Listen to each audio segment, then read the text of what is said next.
నమస్తే. ఈనాడు దినపత్రికలోని ముఖ్యాంశాలు ముందుగా హెడ్లైన్ చూసుకున్నట్లయితే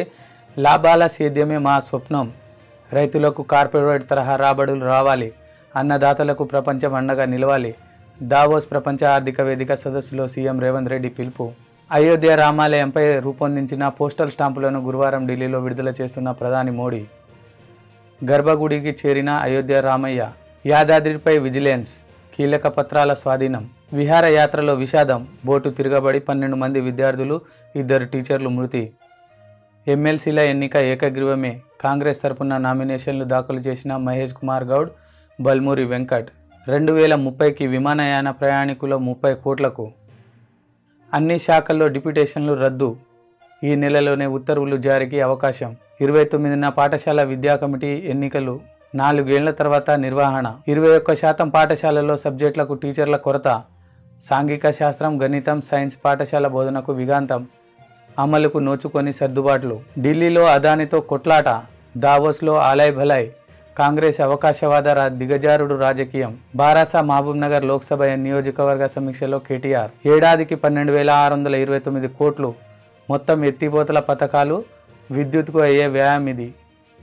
అయోధ్య రామాలయంపై రూపొందించిన పోస్టల్ స్టాంపులను గురువారం ఢిల్లీలో విడుదల చేస్తున్న ప్రధాని మోదీ, గర్భగుడిని చేరిన అయోధ్య రామయ్య 3వ రోజు జలాదివాసం, గణపతి వరుణ పూజలు, విగ్రహ ప్రాణప్రతిష్ఠ రోజున కేంద్ర ప్రభుత్వ కార్యాలయాలు, సంస్థలకు అరపూట సెలవు, బాధితులను రక్షిస్తున్న సహాయ సిబ్బంది, విహారయాత్రలో విషాదం, బోటు తిరగబడి 12 మంది విద్యార్థులు 2 టీచర్లు మృతి, గుజరాత్లోని వడోదరాలో దుర్ఘటన, లాభాల సేద్యమే మా స్వప్నం, రైతులకు కార్పొరేట్ తరహా రాబడులు రావాలి, అన్నదాతలకు ప్రపంచం అండగా నిలవాలి, దావోస్ ప్రపంచ ఆర్థిక వేదిక సదస్సులో సీఎం రేవంత్ రెడ్డి పిలుపు, రాష్ట్రంలో పెట్టుబడులకు పలు సంస్థల ఆసక్తి, ఐటీఐలో సాంకేతిక నైపుణ్య కేంద్రాల ఏర్పాటుకు టాటా గ్రూప్ ఒప్పందం, వైద్య పరికరాల తయారీ కేంద్రం నెలకొల్పనున్న యూకే సంస్థ NGH, ఎమ్మెల్సీల ఎన్నిక ఏకగ్రీవమే, కాంగ్రెస్ తరపున నామినేషన్లు దాఖలు వేసిన మహేష్ కుమార్ గౌడ్, బల్మూరి వెంకట్, 22న అధికారికంగా ప్రకటన, యాదాద్రిపై విజిలెన్స్, కీలక పత్రాల స్వాధీనం, నిర్వాసితులకు పరిహారం చెల్లింపులపై త్వరలో విచారణ, 2030కి విమాన ప్రయాణికులు 30 కోట్లకు, కేంద్ర మంత్రి జ్యోతిరాదిత్య సింధియా, వింగ్స్ ఇండియా 2024 వైమానిక ప్రదర్శన ప్రారంభం, అన్ని శాఖల్లో డిప్యూటేషన్లు రద్దు, ఈ నెలలోనే ఉత్తర్వులు జారీకి అవకాశం, ప్రస్తుతం 18,000 మంది ఉద్యోగులు ఇతర